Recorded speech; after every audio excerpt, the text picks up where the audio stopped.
El guardia de seguridad del penal de máxima seguridad de Puente Grande abre la puerta de la celda 122. Son las 8:40 de la noche. Hora de hacer ronda de verificación. Protocolo estándar. Cuenta presos. Confirma que todos estén en sus celdas. Rutina que ha repetido miles de veces.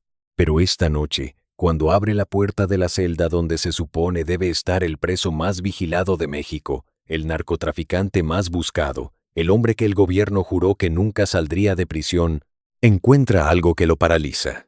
La celda está vacía, la cama hecha, una nota sobre la almohada, y el silencio más aterrador que jamás escuchó, porque en ese momento, en esa celda vacía, en ese penal que costó millones construir y que supuestamente era escape imposible, el guardia entiende algo que le hiela la sangre. Joaquín El Chapo Guzmán no está, y probablemente lleva horas libre, corriendo por Jalisco, riéndose del gobierno, riéndose de México.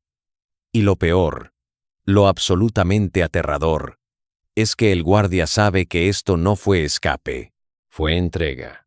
Porque para que el Chapo saliera de esa prisión, para que cruzara puertas blindadas, para que evadiera sistemas de seguridad de última generación, para que atravesara 7 retenes de control, sin que una sola alarma sonara, tuvo que haber algo más que suerte, tuvo que haber complicidad, y no de 1 o 2 guardias corruptos. Tuvo que haber sistema completo podrido desde la raíz. Y en ese momento, mientras el guardia corre a dar alarma que llegará demasiado tarde, México está siendo humillado de forma que nunca podrá borrar. Porque lo que acaba de pasar no es solo escape de prisión, es declaración de que en este país, con suficiente dinero, con suficiente poder, con suficiente corrupción, las leyes no existen, las prisiones no existen. Y el Estado, ese ente abstracto que supuestamente nos protege, es mentira, es fantasma, es actuación para turistas y reporteros extranjeros. Pero la verdad cruda que esa celda vacía grita, es que México ya no controla a sus criminales. Los criminales controlan a México, y están a punto de demostrarlo de formas que nadie imaginó posibles. Esta es la historia de cómo Joaquín Guzmán Loera escapó no una, sino 2 veces de prisiones de máxima seguridad, de cómo convirtió cárceles federales en oficinas privadas, de cómo compró sistema completo con billetes y amenazas, de cómo el gobierno mexicano falló tan espectacularmente que países extranjeros dejaron de confiar en capacidad de México de retener a sus propios criminales, y de cómo estas fugas no fueron solo crímenes aislados, fueron síntomas, evidencia, prueba irrefutable de que corrupción en México no es problema, es sistema operativo, es forma en que país funciona. Y mientras no entendamos eso, mientras sigamos pensando que con más rejas y más guardias resolveremos problema, seguiremos viendo celdas vacías, seguiremos viendo criminales caminando libres. Y seguiremos siendo hazmerreír internacional, porque lo que pasó en Puente Grande en 2001 y lo que pasó en Altiplano en 2015 no fue magia. Fue México siendo México. Y eso es más aterrador que cualquier escape. Retrocedamos, porque para entender cómo fue posible que hombre más buscado de México escapara 2 veces de prisiones supuestamente inexpugnables, necesitamos entender quién era ese hombre. Y más importante, necesitamos entender qué significaba tenerlo preso. Joaquín Guzmán Loera fue capturado por primera vez en Guatemala en 1993. Después de asesinato del cardenal Posadas Ocampo en aeropuerto de Guadalajara, escándalo fue masivo, presión internacional fue inmensa, y gobierno mexicano necesitaba victoria. Necesitaba mostrar que podía controlar violencia de narcotráfico. Entonces, cuando inteligencia localizó a El Chapo escondido en Guatemala, operación de captura fue ejecutada rápido. Lo arrestaron, lo extraditaron a México y lo encerraron en Puente Grande, Centro Federal de Readaptación Social número 2 en Jalisco, prisión de máxima seguridad, construida específicamente para albergar a criminales de alto perfil, narcotraficantes, secuestradores, asesinos seriales, gente que supuestamente nunca debería ver luz del día otra vez. y gobierno presentó captura como triunfo. Medios reportaron que era fin de carrera de El Chapo, que 20 años de sentencia significaban que narcotráfico perdía líder clave, que era comienzo de desmantelamiento de cártel de Sinaloa. Pero había problema masivo que gobierno conocía pero ignoró, problema llamado dinero, porque El Chapo no entró a prisión como preso cualquiera. Entró como hombre con recursos prácticamente ilimitados, con organización criminal funcionando afuera, con red de abogados, operadores y sicarios listos para hacer lo que fuera necesario para mantenerlo cómodo o para sacarlo. Y gobierno, en su ingenuidad o complicidad, asumió que muros de concreto y rejas de acero serían suficientes. No lo fueron, ni remotamente, porque desde día 1, desde momento en que El Chapo entró a Puente Grande, comenzó operación. No operación de escape inmediato, eso habría sido burdo, obvio, no. Operación era más sofisticada, más paciente, era operación de compra, de infiltración, de conversión de prisión federal en extensión de operaciones de cártel de Sinaloa, y comenzó con guardias. Identificar quiénes eran vulnerables, quiénes tenían deudas, quiénes tenían familias que mantener con salarios miserables que gobierno pagaba, y ofrecerles alternativa, dinero, mucho dinero. Más de lo que verían en años trabajando honestamente, algunos aceptaron por codicia, otros por miedo, porque rechazar oferta de cártel no es opción cuando ese cártel sabe dónde vive tu familia, entonces aceptaban. Y una vez que aceptaban primer pago, ya eran parte del sistema, ya no podían salir. Porque si intentaban denunciar, tenían dos problemas. 1. Ya habían aceptado soborno, eran criminales también. Y 2. Cártel sabía dónde vivían. Entonces quedaban atrapados, y El Chapo sumaba aliados dentro de prisión, uno por uno, hasta que tuvo suficientes para comenzar segunda fase, privilegios. Y aquí es donde historia se vuelve obscena, porque lo que El Chapo tenía en Puente Grande no era celda, era suite. Testigos que después declararon bajo protección, guardias que eventualmente confesaron, visitantes que vieron pero no hablaron por miedo. Todos confirman misma historia. El Chapo no vivía como preso, vivía como rey. Tenía televisión, no televisión chica, televisión de pantalla grande, con cable, con acceso a todos los canales. Tenía sistema de sonido, música todo el día. Tenía celulares, múltiples celulares que guardias le pasaban, con los que llamaba a operadores de cártel, coordinaba envíos de drogas, ordenaba ejecuciones, administraba imperio criminal desde celda 122, tenía comida de restaurantes caros, no comida de prisión, comida que sicarios traían desde mejores restaurantes de Guadalajara, mariscos, carnes, vinos, lo que quisiera. Tenía acceso a alcohol, a drogas, a prostitutas que guardias dejaban entrar disfrazadas de abogadas o visitantes familiares. Tenía fiestas dentro de prisión federal, con música, con alcohol, con mujeres.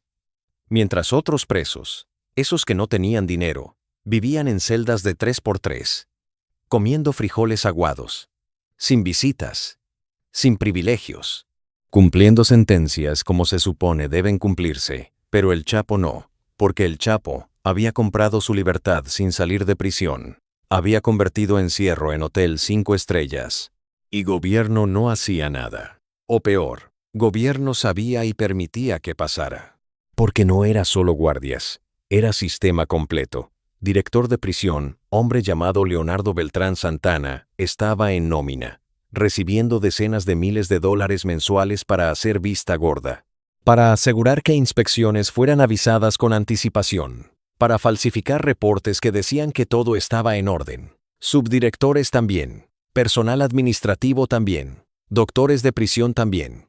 Sistema completo corrupto. Y esto no era secreto que solo élite criminal conocía. Era secreto a voces dentro de institución penitenciaria mexicana. Otros presos sabían, otros guardias sabían, pero nadie decía nada, porque decir algo significaba convertirse en objetivo. Y ser objetivo de cártel de Sinaloa Incluso dentro de prisión, era sentencia de muerte. Entonces todos callaban, y el Chapo consolidaba control, mes tras mes, año tras año, hasta que control fue tan absoluto que siguiente paso era obvio. Escape. Y no escape improvisado, no pelea con guardias o salto de muro, no, escape comprado, planeado, ejecutado con precisión de operación militar. Porque para 2001, 8 años después de entrar, el Chapo había comprado suficientes personas, había acumulado suficiente información y había planeado suficientemente bien que escape era cuestión de elegir momento correcto. Y momento llegó en enero de 2001. Razones son múltiples y debatidas. Algunos dicen que escuchó rumores de transferencia a prisión más segura. Otros dicen que nuevo gobierno de Vicente Fox iba a limpiar sistema penitenciario. Otros dicen simplemente que estaba aburrido de actuar como preso. Sea razón que sea, decisión fue tomada. 19 de enero. Noche elegida para operación. Y operación fue ejecutada con eficiencia que debería aterrar a cualquier mexicano que crea en instituciones, porque lo que pasó esa noche no fue escape, fue procesión. El Chapo salió de celda aproximadamente 8 de la noche. Versión oficial, esa que gobierno mexicano presentó después, dice que fue escondido en carrito de lavandería, que guardia llamado Francisco Camberos Rivera lo sacó en carrito usado para transportar ropa sucia, que lo pasó por 7 retenes de seguridad, que nadie checó carrito, que nadie notó nada raro, y que así, escondido entre sábanas sucias, narcotraficante más buscado de México, salió de prisión federal. Historia es tan ridícula que insulta inteligencia. Pero es versión oficial, y gobierno la mantuvo durante años, hasta que testimonios comenzaron a filtrar verdad más oscura, más vergonzosa, porque el Chapo no salió escondido en carrito. Salió caminando, tranquilo, vestido como guardia según algunos testimonios, simplemente caminando por pasillos, saludando a cámaras de seguridad que estaban apagadas o apuntando a direcciones equivocadas, pasando por retenes donde guardias de turno miraban para otro lado, porque todos habían sido pagados, todos habían recibido instrucciones, y todos sabían que esa noche tenían que estar ciegos y sordos. Salió de prisión, subió a camioneta que esperaba afuera, con chofer, con escolta de sicarios, y desapareció en Noche de Jalisco. Para cuando alarma fue dada, para cuando director de prisión fingió sorpresa, para cuando gobierno comenzó operación de búsqueda, el Chapo llevaba horas de ventaja, y nunca lo alcanzarían. Porque desapareció en montañas de Sinaloa donde conocía cada camino, donde población local lo protegía por lealtad o miedo, y donde gobierno mexicano no tenía capacidad o voluntad de encontrarlo. Entonces escape fue éxito completo. Y humillación para gobierno fue total. Porque noticia no se pudo ocultar. Medios mexicanos la reportaron. Medios internacionales la amplificaron. Y México se convirtió en hazmerreír, país incapaz de mantener a sus propios criminales en prisión, país donde cárceles de máxima seguridad eran chiste, y gobierno, en vez de aceptar responsabilidad, en vez de admitir que corrupción había podrido sistema completo, buscó chivos expiatorios. Arrestaron a director de prisión, a algunos guardias, los procesaron, los sentenciaron, y declararon que problema estaba resuelto, que fue falla aislada, que no volvería a pasar. Mentiras. Todas mentiras. Porque problema no era individuos corruptos. Problema era sistema diseñado para ser corrupto. Sistema donde salarios de guardias eran tan bajos que tentación de soborno era irresistible. Sistema donde supervisión era inexistente. Sistema donde nadie rendía cuentas hasta que escándalo explotaba. Y mientras ese sistema permaneciera, mientras reformas fueran cosméticas en vez de estructurales, fugas continuarían. Y el Chapo, libre en montañas, enviaba mensaje a cada narcotraficante en México.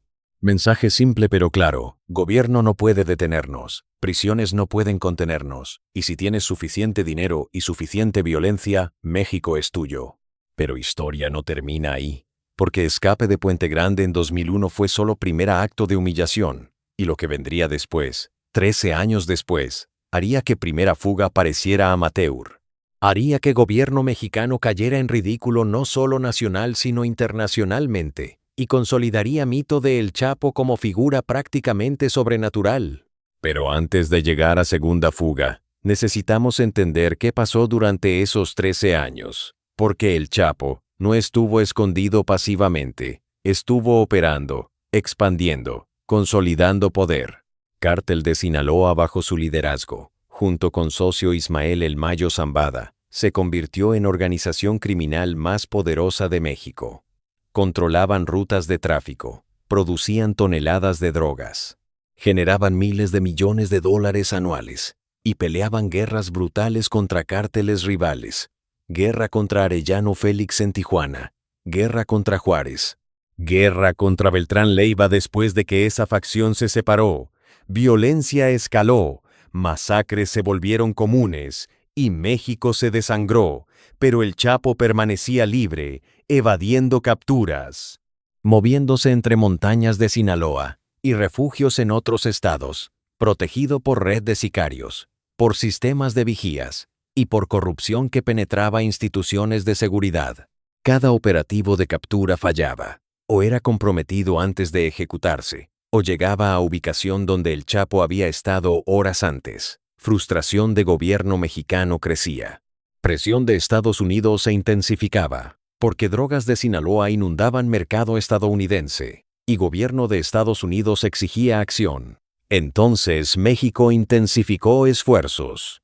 Y finalmente, en febrero de 2014, después de 13 años libre, operación conjunta entre Marina Mexicana y agencias de inteligencia estadounidenses logró lo imposible. Localizaron a El Chapo en Mazatlán, Sinaloa, en condominio frente al mar, y ejecutaron captura antes de que pudiera escapar. No hubo tiroteo, no hubo resistencia heroica. Simplemente fue sorprendido, arrestado y trasladado a Ciudad de México. Y gobierno, aprendiendo de errores del pasado, o fingiendo haberlo hecho, no lo envió a prisión cualquiera. Lo envió a Altiplano, Centro Federal de Readaptación Social número 1, también conocido como Máxima Seguridad Definitiva, prisión construida específicamente para contener a criminales como El Chapo. Con tecnología de punta, con sistemas de seguridad que supuestamente hacían escape imposible, con vigilancia constante, con protocolos estrictos. Y gobierno declaró, con fanfarria que debería haberlos avergonzado dado historial, que esta vez sí, esta vez el Chapo no escaparía, esta vez permanecería encerrado, y mundo observaba, escéptico, pero con esperanza de que tal vez, solo tal vez, México había aprendido lección, tal vez esta vez sistema funcionaría, tal vez esta vez corrupción no ganaría. Pero esa esperanza estaba a punto de ser aplastada de forma tan espectacular que haría que Primera Fuga pareciera escape de estudiante de preparatoria. Porque lo que el Chapo y su organización estaban planeando no era escape tradicional. Era operación de ingeniería que requeriría meses de trabajo, millones de dólares y nivel de corrupción que desafía comprensión. Y aquí es donde historia entra en territorio de paranoia. Porque si creíste que Puente Grande fue malo, que esa fuga fue vergüenza para México, espera, porque Altiplano fue peor, mucho peor, en todos los sentidos posibles.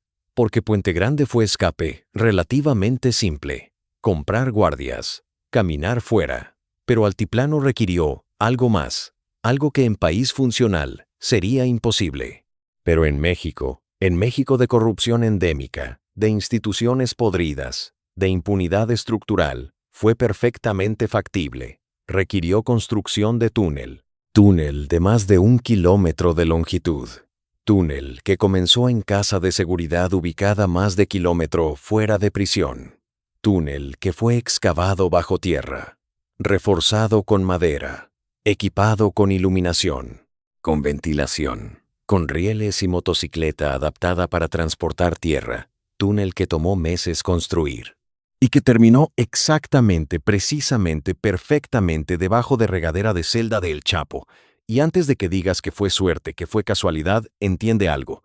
No fue suerte, fue planeación. Planeación que requirió planos exactos de prisión, Planos que solo gobierno tiene. Planeación que requirió conocimiento preciso de ubicación de celda. Información que solo personal de prisión conoce. Planeación que requirió capacidad de trabajar durante meses sin ser detectado, sin que nadie notara excavación masiva, sin que nadie cuestionara construcción en casa cerca de prisión. Y eso solo es posible con una cosa: complicidad. Complicidad masiva, desde niveles más bajos hasta, potencialmente, niveles más altos de gobierno. Pero retrocedamos, porque para entender magnitud de lo que pasó, necesitamos construir timeline. El Chapo fue capturado en febrero de 2014. Fue trasladado a Altiplano inmediatamente. Y desde el momento en que entró, reloj comenzó a correr, porque el Chapo sabía que extradición a Estados Unidos era posibilidad real. Gobierno estadounidense había solicitado formalmente su extradición. Y aunque gobierno mexicano resistía, presión era inmensa. Entonces ventana de oportunidad era limitada. Tenía que escapar antes de que trámites de extradición fueran completados. Antes de que fuera enviado a Estados Unidos donde escape, sería verdaderamente imposible. Entonces operación comenzó rápido. Cártel de Sinaloa, bajo coordinación de hijos de El Chapo, los Chapitos como se conocen, comenzó reclutamiento, no de sicarios, de ingenieros, de arquitectos, de personas con conocimiento de construcción de túneles, porque Cártel de Sinaloa tenía experiencia en túneles. Habían construido docenas bajo frontera de Tijuana y Mexicali para traficar drogas, túneles sofisticados, con iluminación, con ventilación, con sistemas de transporte. Entonces conocimiento técnico existía. Solo necesitaban aplicarlo en escala más grande. Y comenzaron compra de terreno. Identificaron casa a más de kilómetro de altiplano. Casa con construcción inacabada, perfecta para usar como base de operaciones. La compraron, a nombre de prestanombres, y comenzaron excavación. Y aquí es donde historia se vuelve técnicamente fascinante y moralmente repugnante. Porque construcción de túnel no fue trabajo de aficionados, fue ingeniería seria. Contrataron ingenieros de minas, personas con experiencia en excavación subterránea. Porque excavar 1 kilómetro de túnel sin que colapse requiere conocimiento, requiere reforzar paredes con madera o metal, requiere calcular ángulos, requiere sistema de ventilación porque oxígeno a esa profundidad es limitado, requiere iluminación porque oscuridad es total, y requiere forma de remover tierra, toneladas y toneladas de tierra. Entonces instalaron sistema de rieles, como mina pequeña, y motocicleta adaptada con plataforma que corría sobre rieles, para transportar tierra desde frente de excavación hasta entrada de túnel. Trabajaron en turnos, día y noche, durante meses, desde probablemente marzo o abril de 2014 hasta julio de 2015, año y medio. Y durante todo ese tiempo, nadie notó nada. Nadie cuestionó construcción constante en casa cerca de prisión de máxima seguridad. Nadie investigó ruido de excavación. Nadie monitoreó actividad sospechosa.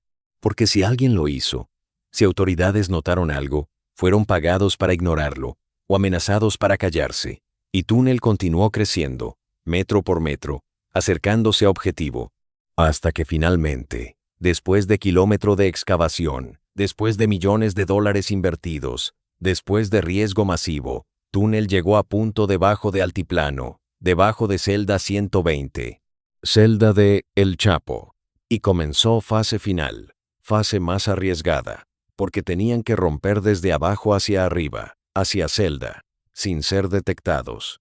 Y aquí entra parte más obscena de historia, porque el Chapo dentro de celda no estaba aislado, tenía comunicación con exterior. ¿Cómo exactamente sigue siendo debatido?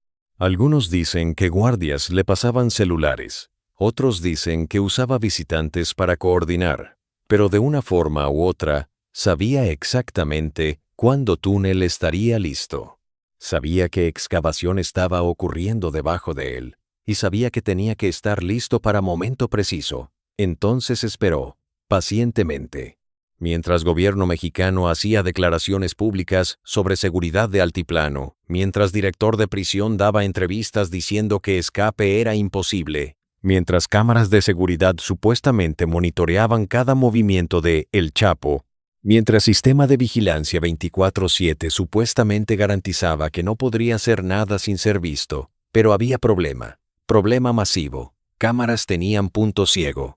Área de regadera en celda no estaba completamente cubierta, supuestamente por respeto a privacidad de presos. Entonces había espacio donde el Chapo podía moverse sin ser visto directamente. Y ese espacio era exactamente donde túnel terminaría. Coincidencia o diseño. Tú decides. Y noche del 11 de julio de 2015 fue noche elegida. Todo estaba listo. Túnel completo. Equipo de extracción esperando en casa de seguridad. Ruta de escape planeada. Y el Chapo en celda, esperando señal. Y señal llegó. Sonido de excavación desde abajo. Martillazos, perforaciones. Rompiendo piso de regadera. Y el Chapo esperó, paciente, hasta que agujero fue suficientemente grande. Y entonces en video que después fue publicado y que se volvió viral internacionalmente, se ve lo siguiente. El Chapo en celda, acercándose a área de regadera, agachándose y desapareciendo, simplemente desapareciendo, en agujero en piso. Vídeo es de calidad terrible, granulado, pero muestra suficiente, muestra que narcotraficante más buscado de México simplemente se metió en agujero y desapareció, mientras cámaras grababan, mientras se supone que guardias monitoreaban. Mientras sistema de seguridad de cientos de millones de pesos supuestamente funcionaba, y nadie notó nada, durante minutos, durante media hora, hasta que finalmente, cuando hicieron ronda de verificación, descubrieron celda vacía, agujero en piso, y túnel desapareciendo en oscuridad. Y gobierno mexicano enfrentó humillación que no tiene paralelo en historia reciente. Porque esto no fue escape aprovechando descuido. Fue ingeniería. Fue inversión masiva. Fue operación que tomó más de año completar. Bajo narices de gobierno. En prisión de máxima seguridad.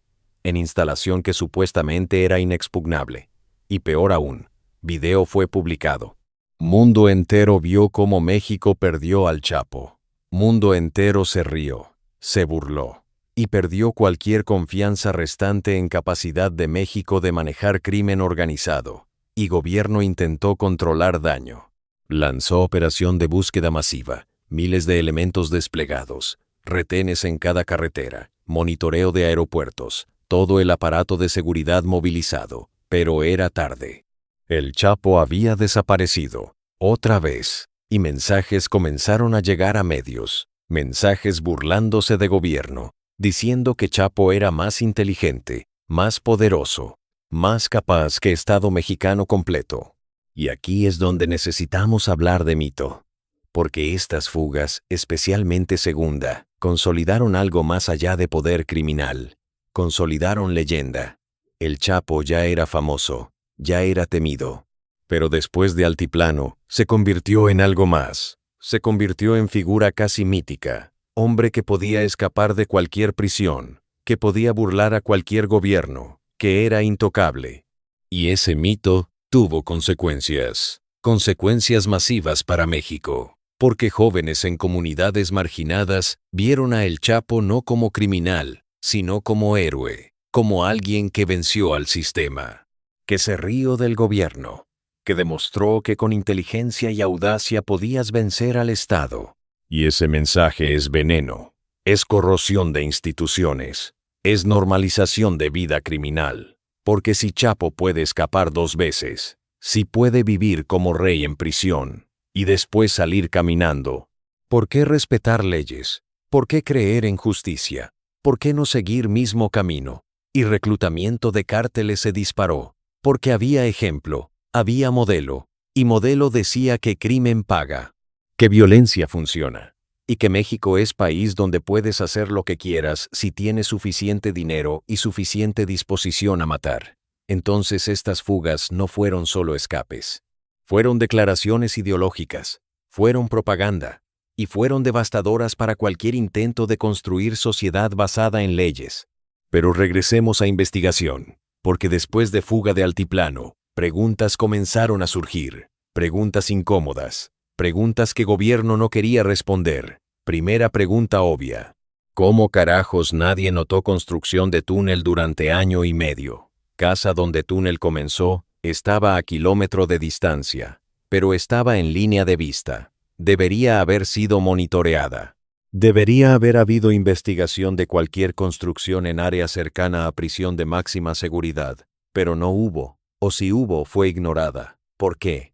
Respuesta: implica corrupción en niveles que preferimos no imaginar. Implica que no solo guardias individuales estaban comprados. Implica que sistema de inteligencia de prisión estaba comprometido. Que directores sabían o debían saber. Que supervisores sabían o debían saber. Y que permitieron que ocurriera, ya sea por soborno o por miedo. Segunda pregunta. ¿Cómo obtuvieron planos exactos de prisión? Porque túnel no terminó en lugar aleatorio. Terminó exactamente debajo de celda de El Chapo, con precisión que requiere información privilegiada. Planos de prisión son documentos clasificados. Solo personal de muy alto nivel tiene acceso. Entonces alguien en gobierno proporcionó esos planos. Alguien traicionó a México por dinero. Y nunca fue identificado públicamente. O si fue identificado, información fue suprimida. Tercera pregunta. ¿Cómo coordinaron construcción de túnel con ubicación específica de celda de El Chapo? Porque presos son movidos entre celdas regularmente como medida de seguridad. Pero El Chapo aparentemente permaneció en celda 120 durante tiempo suficiente para que túnel fuera completado. ¿Por qué no fue movido? ¿Fue incompetencia? ¿O fue diseño? ¿Alguien aseguró que permaneciera en esa celda específicamente? Y si es así, ¿quién? ¿Y por cuánto dinero? Cuarta pregunta. ¿Cómo comunicó El Chapo con exterior durante construcción? Porque obviamente sabía que túnel estaba siendo construido. Sabía cuándo estaría listo y sabía qué hacer cuando momento llegara. Entonces tenía comunicación. ¿Celulares contrabandeados? ¿Visitantes transmitiendo mensajes? ¿Guardias actuando como intermediarios? Todas las opciones implican corrupción masiva.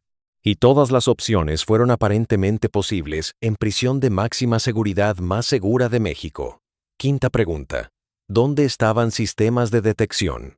Porque prisiones modernas tienen sistemas que detectan excavaciones, sensores sísmicos que detectan vibraciones de excavación, escaneos de suelo que detectan cavidades, monitoreo de construcción en área cercana, pero nada de eso funcionó, o no existía, o fue desactivado, y si fue desactivado, ¿por quién? ¿Y por qué nadie notó que estaba desactivado? Cada respuesta lleva a más corrupción, más complicidad, más evidencia de que esto no fue falla de individuos, fue falla de sistema completo. Y gobierno intentó investigar. Lanzó investigaciones internas. Arrestó al director de Altiplano, a varios guardias. Los acusó de negligencia, de complicidad. Algunos fueron sentenciados. Pero investigación fue superficial. No profundizó en red completa. No identificó a todos los involucrados, y ciertamente no llegó a niveles más altos donde decisiones reales se toman. Porque llegar ahí significaría admitir que corrupción alcanza escalones de poder que gobierno no quiere tocar. Significaría implicar a políticos, a funcionarios de alto nivel, a gente conectada, y eso no conviene. Entonces investigación se limitó a chivos expiatorios, a cabezas que podían rodar sin causar crisis política. Y verdad completa nunca fue revelada. Probablemente nunca será revelada. Porque revelarla significaría admitir que México como Estado funcional es ilusión, que corrupción no es problema que puede solucionar con reformas, es fundamento sobre el cual sistema opera. Y esa admisión destruiría legitimidad de gobierno completo. Entonces prefieren mentira, prefieren narrativa de falla individual. Prefieren sacrificar a algunos funcionarios y declarar que problema está resuelto. Y seguir adelante como si nada. Pero problema no está resuelto, porque estructura que permitió fuga de Altiplano sigue existiendo. Corrupción que la hizo posible sigue existiendo. Y cárteles saben eso, y usan ese conocimiento para operar con impunidad. Porque si pudieron sacar a El Chapo de Altiplano, ¿qué no pueden hacer? Y consecuencias internacionales fueron masivas, porque Estados Unidos observaba, y Estados Unidos perdió paciencia. Después de fuga de Puente Grande, Estados Unidos había sido escéptico pero dispuesto a dar chance a México. Pero después de Altiplano, después de ver túnel, después de ver video de escape, perdieron cualquier confianza, y decisión fue tomada.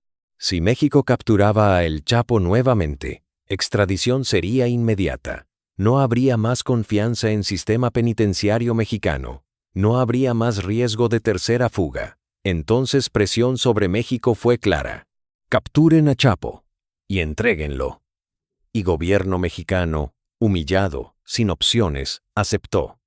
Entonces cacería se intensificó.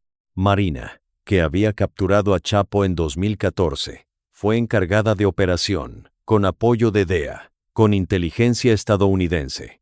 Y después de 6 meses de búsqueda, en enero de 2016, operativo en Los Mochis, Sinaloa, resultó en captura.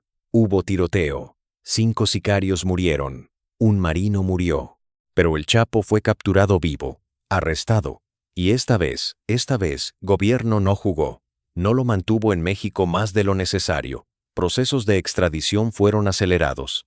Y en enero de 2017, exactamente un año después de recaptura, Joaquín Guzmán Loera fue extraditado a Estados Unidos, puesto en avión, enviado a Nueva York y encerrado en Metropolitan Correctional Center, prisión de donde no hay escape, donde celdas son monitoreadas 24/7, donde no hay punto ciego, donde corrupción es mínima porque salarios son altos y consecuencias de traición son devastadoras. Y ahí, finalmente, carrera de Chapo terminó. Fue juzgado en Brooklyn. Juicio duró meses. Testimonios de docenas de testigos, incluyendo Vicente Zambada, hijo de El Mayo, quien testificó contra él, incluyendo ex socios, ex sicarios, ex amantes, todos relatando operaciones de cártel de Sinaloa, todos describiendo violencia, corrupción, asesinatos, y fue encontrado culpable de todos los cargos. 10 cargos incluyendo conspiración para traficar drogas, lavado de dinero y uso de armas. Y fue sentenciado a cadena perpetua más 30 años, sin posibilidad de parole. En ADX Florence, Supermax en Colorado, prisión donde terroristas más peligrosos del mundo están encerrados, donde celdas son de concreto, donde presos pasan 23 horas al día en aislamiento, donde comunicación con exterior es mínima, y donde escape es literalmente imposible. Y ahí está ahora, y ahí morirá, probablemente.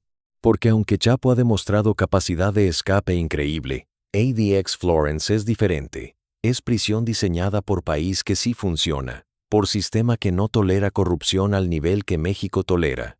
Entonces, a menos que ocurra milagro, que Estados Unidos colapse en corrupción como México, el Chapo pasará resto de vida en celda de concreto, solo, aislado, recordando días cuando escapaba de prisiones, cuando se burlaba de gobiernos, cuando era rey de montañas de Sinaloa. Pero esos días terminaron, y terminaron no porque México lo capturó, sino porque México lo entregó, admitiendo implícitamente que no podía retenerlo, que no confiaba en sus propias instituciones, que necesitaba ayuda de extranjeros para hacer lo que debería poder hacer solo.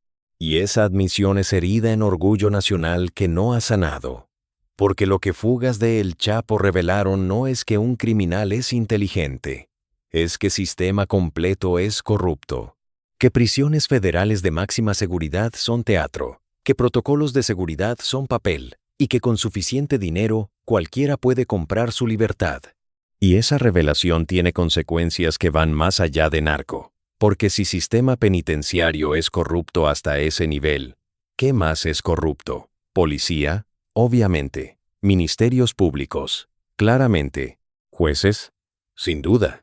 ¿Políticos? Por supuesto. Entonces pregunta no es qué instituciones son corruptas. Pregunta es si alguna institución no lo es. Y respuesta es aterradora.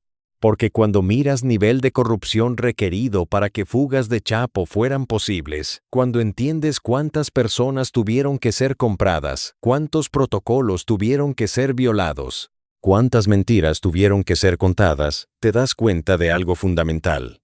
México no tiene problema de corrupción. México es corrupción institucionalizada. Es sistema operativo. México es corrupción institucionalizada. Es forma en que país funciona. Y mientras ese sistema exista, mientras sigamos fingiendo que problemas son individuos malos y no estructura completa, seguiremos viendo fugas. Seguiremos viendo criminales operando con impunidad. Y seguiremos siendo hazmerreír internacional. Y peor aún, estas fugas establecieron precedente. Demostraron que es posible, y otros criminales tomaron nota. Entonces operaciones de escape se sofisticaron. Otros cárteles comenzaron a invertir en túneles, en compra de guardias, en infiltración de prisiones, y fugas continuaron. No tan espectaculares como las de Chapo, pero ocurriendo regularmente, porque lección fue aprendida, no por gobierno. Gobierno no aprendió nada. Nestaria. Lección fue aprendida por criminales, y lección es que México es país donde todo se compra, donde instituciones son fachada, y donde poder real está en manos de quien tenga más dinero y más disposición a matar. Y esa es México hoy, país donde niños crecen admirando a narcotraficantes, donde corridos glorifican vida criminal, donde escapar de prisión no es visto como crimen, sino como hazaña, como algo digno de admiración. Y mientras esa cultura exista, mientras sigamos produciendo contenido que glamoriza narco, que lo convierte en héroe, no hay esperanza. Porque problema no es solo institucional, es cultural, es social, es colectivo. Y requiere cambio que va más allá de reformas legales. Requiere cambio en cómo pensamos sobre crimen, sobre poder, sobre éxito. Y ese cambio no está ocurriendo. Al contrario, con cada narcoserie, con cada corrido, con cada historia de escape espectacular, mito se refuerza, y siguiente generación de criminales ve ejemplo a seguir. Entonces, ¿qué hacemos? ¿Cómo rompemos ciclo? Respuestas no son simples, porque problema es multifacético. Requiere reforma de sistema penitenciario, salarios dignos para guardias, supervisión real, consecuencias reales para corrupción, pero también requiere reforma de policía, de ministerios públicos, de sistema judicial completo, porque corrupción en prisiones es síntoma, no es enfermedad. Enfermedad es impunidad sistémica, es cultura donde delito paga, donde honestidad es penalizada, y donde sobrevivir frecuentemente requiere participar en sistema corrupto. Entonces cambio requiere más que leyes, requiere cambio cultural.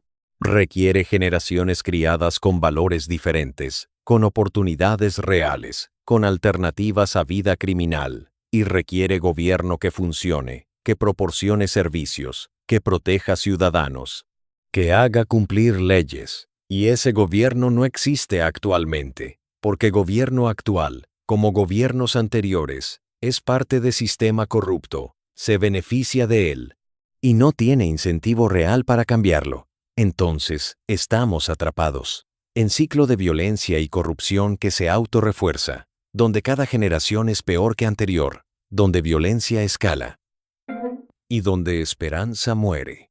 Y fugas de El Chapo son símbolo perfecto de ese ciclo. Son evidencia de qué tan roto está México. Son recordatorio de que problemas no se solucionan con declaraciones, ni con arrestos espectaculares, ni con promesas de cambio.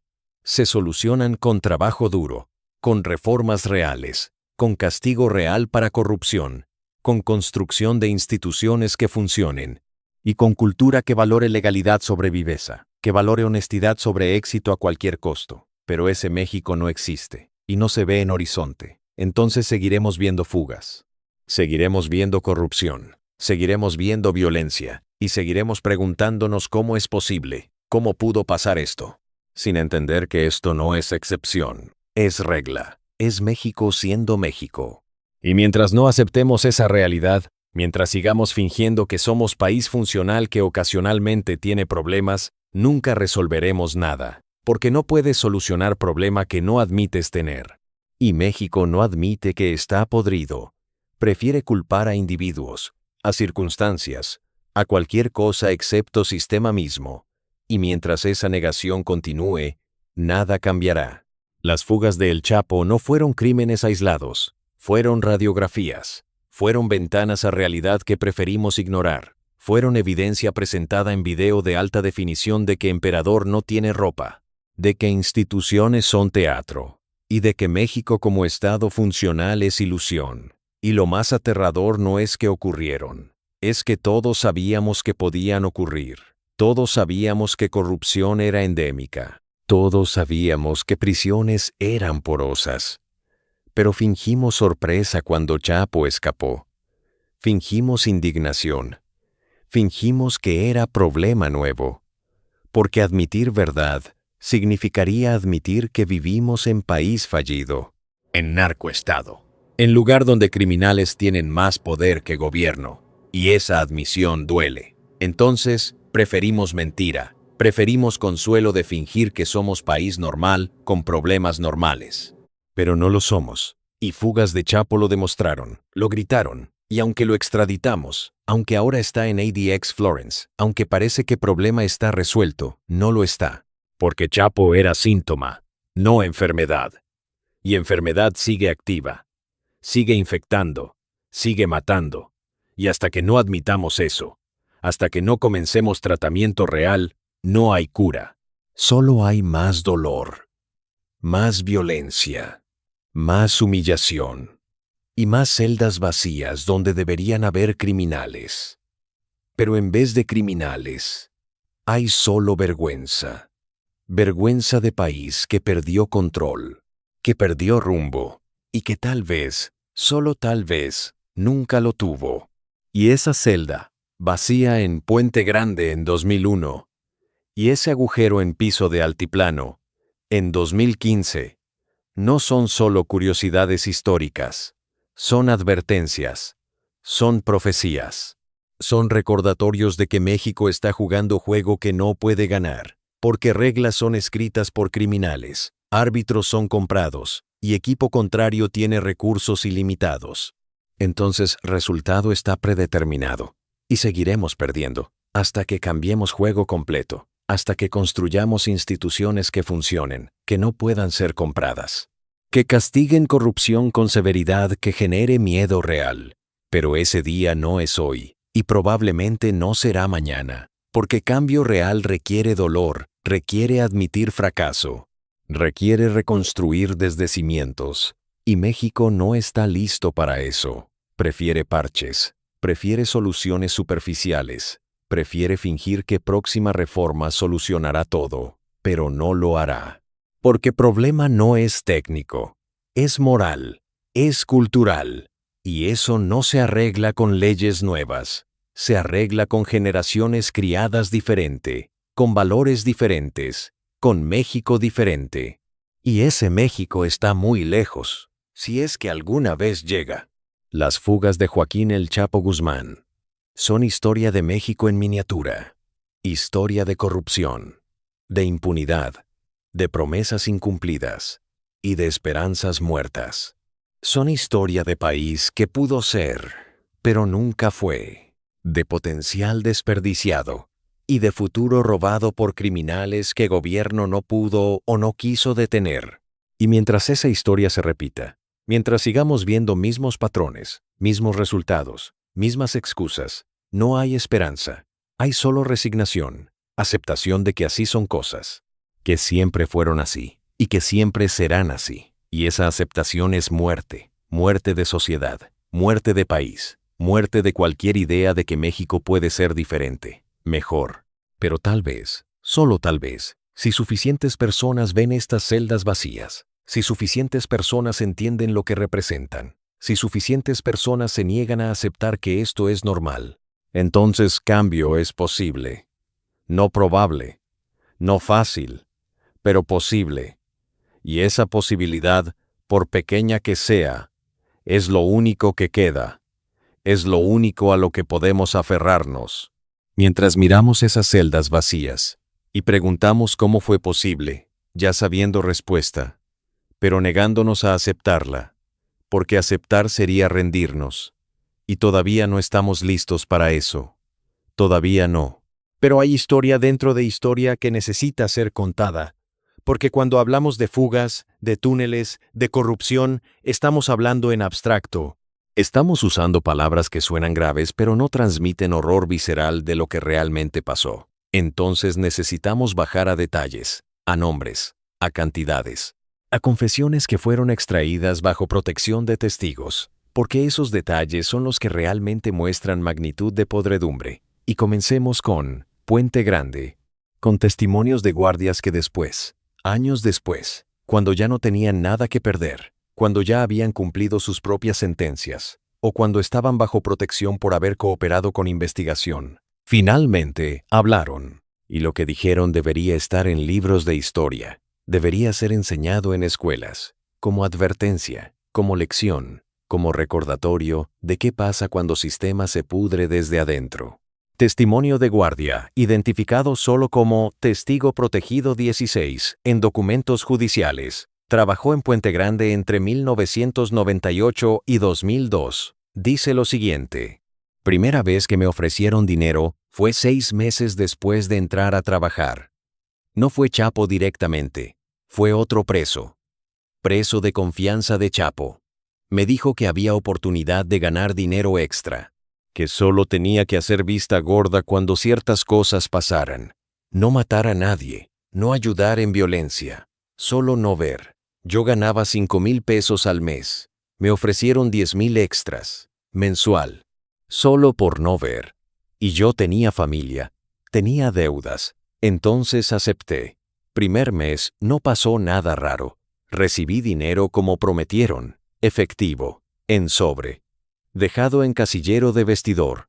Segundo mes igual, y así durante meses. Hasta que ya me sentía parte del sistema, ya no cuestionaba. Entonces me pidieron más, que pasara celular a Chapo, solo eso, celular pequeño, que él podía esconder fácil, y pagarían 20,000 extra ese mes. Acepté, y después fue comida de restaurante, y después fue permitir visitas que no estaban autorizadas. Y después fue avisar cuando inspecciones vendrían, y cada vez pagaban más, hasta que estaba ganando 50,000 pesos mensuales, 10 veces mi salario oficial, y ya no podía salir. Porque si intentaba, sabían dónde vivía mi familia. Sabían nombres de mis hijos. Y mensaje era claro. ¿Sigues cooperando o ellos pagan? Este testimonio no es único, es uno de docenas. Porque el sistema que Chapo construyó en Puente Grande no dependía de 1 o 2 guardias. Dependía de red. De 50, 60, tal vez más guardias comprometidos, todos recibiendo pagos, todos atrapados en mismo sistema, y todos sabiendo que delatarlo significaba muerte. Y pagos no venían de Chapo personalmente. Obvio, Chapo estaba en prisión, venían de organización afuera, de operadores de cártel de Sinaloa que coordinaban logística, y cantidades eran masivas. Investigación posterior del gobierno estimó que entre 1993 y 2001, Cártel de Sinaloa gastó entre 50 y 100 millones de pesos en sobornos relacionados con Puente Grande. 50 a 100 millones, para mantener a un hombre cómodo en prisión, y después, para sacarlo. Y pregunta obvia es, ¿de dónde salió ese dinero? Respuesta, es obvia también, de drogas. De toneladas de cocaína, heroína, metanfetamina que Cártel de Sinaloa movía mientras Chapo estaba preso, porque prisión no detuvo operaciones. Chapo seguía siendo líder, seguía tomando decisiones. Desde celda, con celulares, con visitas, con mensajeros. Entonces dinero seguía fluyendo. Y parte de ese flujo era reinvertido en mantener sistema que le permitía operar. Era inversión. Comparto. Interés. Interés. Comparto. Interés. Interés. Interés. Interés. Interés. Interés. Dinero. Interés. Interés. Interés. Interés. Interés. Interés. Interés. Interés. Interés. Interés. Interés. Interés. Interés, interés, interés, interés, interés, interés, interés, interés, interés, interés, interés. Y retorno era masivo. Porque Chapo preso pero operando era mejor que Chapo libre pero perseguido constantemente. Tenía base segura, tenía tiempo para planear y tenía protección de estar en instalación gubernamental. Ironía es deliciosa si no fuera tan deprimente. Pero detallemos más sobre vida de Chapo en Puente Grande, porque testimonio de testigo 16 es uno, pero hay otros. Testigo protegido 23, otro guardia, describe escena que vio repetidamente. Viernes por noche, después de 8 cuando ya no había visitas oficiales, camioneta llegaba a entrada de prisión. Guardias en puerta la dejaban pasar sin revisión. Camioneta estacionaba cerca de edificio administrativo. Y mujeres bajaban. 4, 5 mujeres, bien vestidas, maquilladas. No eran visitas familiares, eran prostitutas. Todos lo sabíamos. Y eran escoltadas a sección donde Chapo estaba. Y pasaban horas ahí. Y después salían. Y nadie decía nada. Porque todos estábamos en nómina. Todos éramos parte del sistema. Y esto no era ocasional. Era rutina. Semanal. Y, director de prisión lo sabía. Tenía que saber. Porque, camionetas entrando fuera de horario. Mujeres siendo escoltadas a celdas. No es algo que pasa sin que director se entere. Entonces, o era incompetente total, o era cómplice. Y evidencia sugiere fuertemente lo segundo, porque cuando fue arrestado después de fuga, encontraron cuentas bancarias con depósitos inexplicables. Millones de pesos que no podían ser justificados con su salario. Y aunque nunca admitió directamente haber tomado sobornos, evidencia circunstancial era abrumadora. Y había más. Testigo protegido 31 describe sistema de favores que operaba. Chapo no solo compraba guardias con dinero, también con favores. Si guardia tenía problema, deuda con alguien, Chapo resolvía problema. Enviaba a sus operadores afuera, y deuda desaparecía. O si guardia tenía familiar enfermo que necesitaba cirugía cara, Chapo pagaba. Así compraba lealtad, que dinero solo no podía comprar. Porque guardias no solo tenían miedo o codicia. Algunos realmente sentían gratitud. Sentían que Chapo los había ayudado cuando gobierno no lo hizo. Y esa lealtad era más peligrosa que miedo, porque guardias leales harían cualquier cosa, no por miedo a consecuencias, sino porque genuinamente querían ayudar. Este aspecto es crucial, porque muestra sofisticación de operación. No era solo compra burda con billetes, era operación psicológica, era construcción de red de lealtades que trascendía simple transacción financiera. Y eso es marca de inteligencia organizacional que Chapo y su cártel demostraron consistentemente. Y privilegios que Chapo tenía no eran solo comodidades, eran operativos. Testigo protegido 42, empleado administrativo, revela algo aún más oscuro. Chapo tenía oficina prácticamente. No oficina oficial, pero celda era tan equipada que funcionaba como tal. Tenía escritorio, tenía archivos, tenía laptop según escuché, aunque nunca la vi personalmente.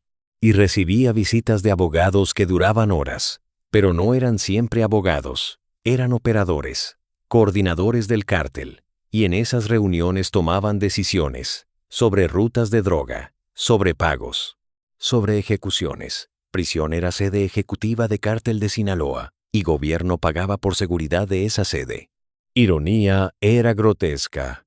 Y cuando escuchas esto, cuando procesas que Prisión Federal se convirtió en centro de operaciones de organización criminal, entiendes que estamos más allá de corrupción simple. Estamos en territorio de colusión, de participación activa del Estado en actividad criminal. Y eso es traición, no hay otra palabra. Entonces, cuando Chapo finalmente escapó en 2001, no fue sorpresa para nadie dentro del sistema, fue culminación lógica, era siguiente paso, porque Chapo había probado que podía hacer lo que quisiera dentro de prisión. Entonces salir era solo extensión de ese control. Y testimonios sobre noche del escape son aún más reveladores. Testigo protegido 56, guardia que estaba de turno esa noche, cuenta versión diferente a oficial. No hubo carrito de lavandería. Eso fue historia inventada después. Chapo salió caminando. Vestido con uniforme de guardia que le consiguieron, caminó por pasillo principal, pasó frente a estación de control donde yo estaba, me miró, yo lo reconocí, pero había recibido instrucciones. Esa noche tenía que estar ciego, entonces no vi nada. Él siguió caminando, pasó por puerta que alguien abrió desde adentro, y salió, a estacionamiento donde camioneta esperaba, y se fue. Así de simple, no hubo drama, no hubo tensión, fue procesión, como si fuera visita terminando y yéndose a casa, y todos cumplimos nuestro rol, porque todos habíamos sido pagados, o amenazados. O ambos. Esta versión nunca fue confirmada oficialmente.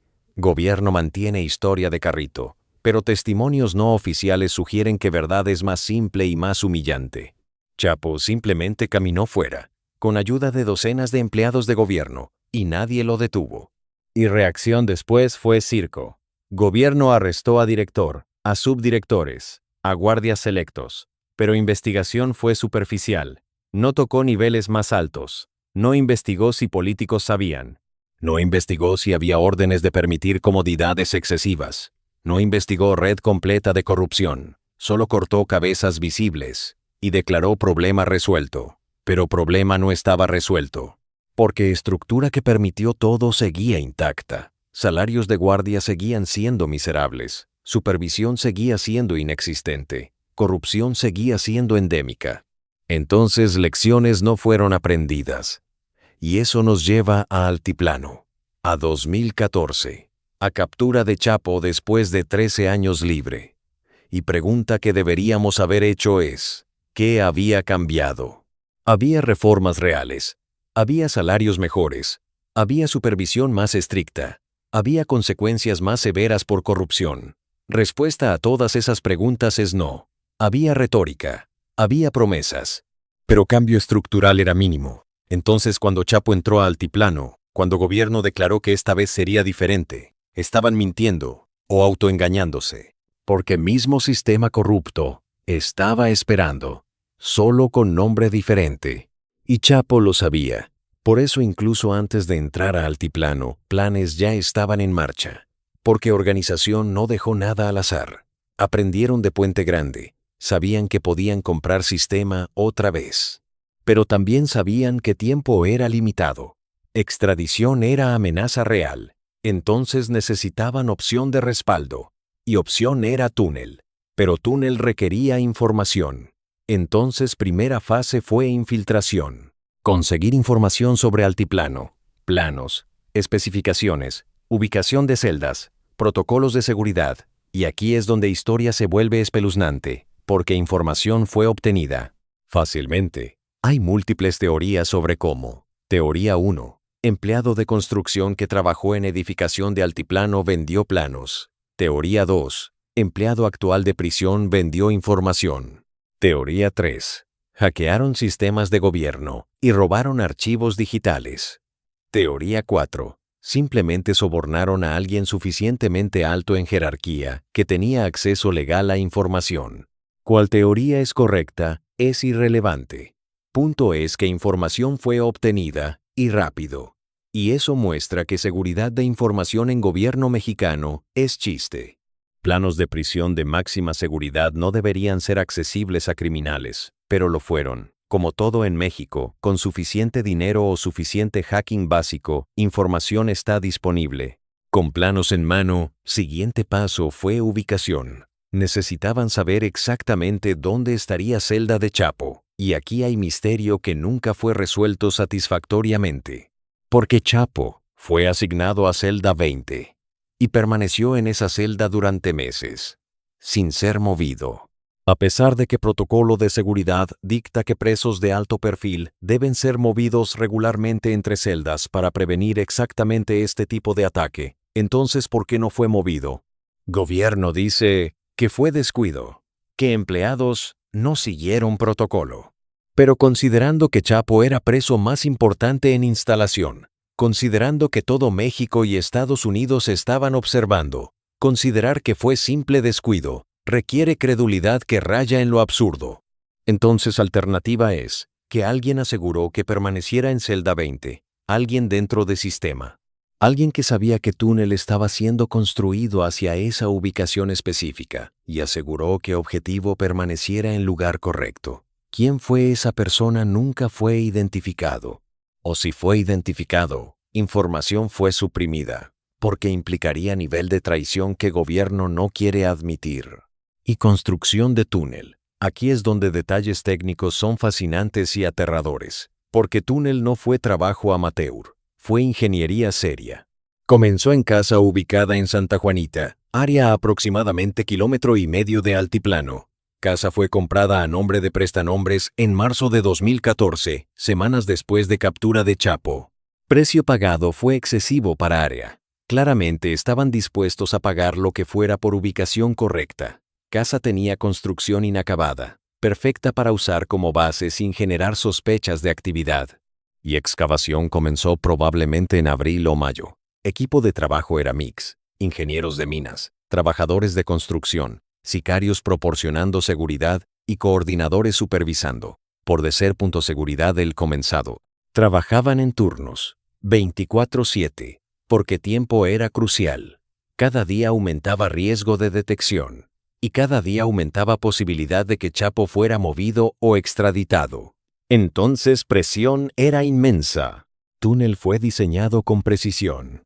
Profundidad de 10 metros bajo superficie para evitar detección de sensores superficiales. Ruta calculada con GPS y planos para llegar exactamente bajo celda 20. Estructura reforzada con madera cada 2 metros para prevenir colapso. Iluminación instalada cada 5 metros. Ventilación con tubos que llevaban aire fresco desde entrada hasta frente de excavación. Y sistema de transporte. Rieles soldados al piso. Motocicleta modificada con plataforma, para mover tierra desde frente hasta entrada donde era sacada y dispuesta. Estimaciones sugieren que excavación removió aproximadamente 3.000 metros cúbicos de tierra. 3.000. Y esa tierra tenía que ser dispuesta sin generar sospechas. Entonces fue transportada en camiones durante noche. Distribuida en múltiples sitios de construcción legítimos, donde nadie cuestionaría tierra extra, logística era militar. Y costo era astronómico. Estimaciones varían pero mínimo 50 millones de pesos. Tal vez 100 millones. Para cártel con ingresos anuales en miles de millones, era inversión pequeña, especialmente considerando que alternativa era perder al líder a extradición perpetua. Y durante todo este tiempo, durante meses de construcción, autoridades no notaron nada. Casa fue comprada sin que inteligencia la flagueara. Actividad constante durante meses no generó investigación. Tráfico de camiones con tierra no fue cuestionado, y sensores sísmicos de altiplano, si existían, no detectaron excavación masiva a kilómetro de distancia. Entonces, o tecnología era inadecuada, o estaba desactivada, o datos estaban siendo ignorados. Cualquier opción es condenatoria. Y cuando túnel finalmente alcanzó posición bajo celda 20, cuando llegó momento de romper hacia arriba, coordinación fue perfecta. Chapo dentro sabía timing. Por celular que guardias le pasaban, según algunas versiones. O por visitas que transmitían mensajes, según otras. Método es irrelevante. Punto es que comunicación existía. Y cuando excavación final comenzó, cuando comenzaron a romper concreto de piso de regadera desde abajo, Chapo estaba listo. Esperando. Y cuando agujero fue suficientemente grande, se fue. Desapareció en túnel. Recorrió 1,5 kilómetros en motocicleta sobre rieles. Y emergió en casa de seguridad donde equipo de extracción esperaba. Con armas, con vehículos, con ruta de escape planeada. Y para cuando alarma fue dada, llevaba horas de ventaja. Y estaba de regreso en montañas de Sinaloa, riéndose, otra vez. Y video. Video que gobierno tuvo que publicar bajo presión. Ese video de celda, mostrando a Chapo agachándose detrás de muro en área de regadera. Y después desapareciendo. Video es granulado. Calidad terrible. Pero muestra suficiente. Muestra que en prisión de máxima seguridad más segura de México, narcotraficante simplemente desapareció. Y humillación fue global. Porque video fue visto millones de veces. Fue analizado por expertos internacionales. Fue burla en programas de comedia en Estados Unidos, y fue evidencia irrefutable de que México es país donde nada funciona como debería, donde instituciones son fachada, y donde dinero compra todo. Entonces reacción internacional fue severa. Estados Unidos emitió declaraciones duras, cuestionó capacidad de México, y dejó claro que si Chapo era capturado nuevamente, extradición sería inmediata. No habría más confianza. No habría más chances. México había demostrado que no podía ser confiado con sus propios criminales. Y internamente, reacción fue pánico. Gobierno lanzó operación de búsqueda masiva, miles de elementos desplegados, tecnología de vigilancia activada, presión sobre Sinaloa intensificada. Pero también lanzó investigación que arrestó a director de Altiplano, a personal de seguridad, a empleados administrativos, todos acusados de negligencia, algunos de complicidad directa, y sentencias fueron impuestas. Pero sentencias fueron relativamente leves considerando magnitud de lo que permitieron, y investigación no fue profunda. No tocó niveles más altos. No investigó si había órdenes políticas de mantener a Chapo en México en vez de extraditarlo más rápido. No investigó red completa de corrupción. Solo castigó empleados de nivel bajo y medio, chivos expiatorios. Y declaró caso cerrado.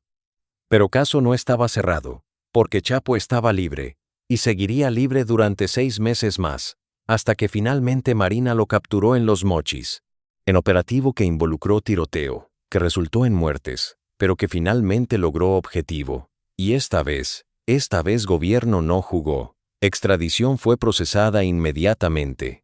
Y Chapo fue enviado a Estados Unidos antes de que pudiera planear tercera fuga, antes de que pudiera comprar nuevo sistema, antes de que pudiera construir otro túnel. Y juicio en Estados Unidos reveló aún más detalles. Testimonios de docenas de testigos pintaron imagen de organización masiva, de corrupción que alcanzaba niveles más altos de gobierno mexicano. Vicente Zambada, testigo clave, testificó que Cártel de Sinaloa pagaba sobornos a funcionarios de alto nivel. Mencionó nombres, algunos fueron confirmados, otros negados, pero implicaciones eran claras. Corrupción no era problema de guardias mal pagados, era problema sistémico que alcanzaba clase política. Entonces fugas de Chapo no fueron fallas de seguridad, fueron síntomas de sistema diseñado para ser comprado. Y mientras ese diseño persista, mientras corrupción sea forma de operar en vez de excepción, no hay solución.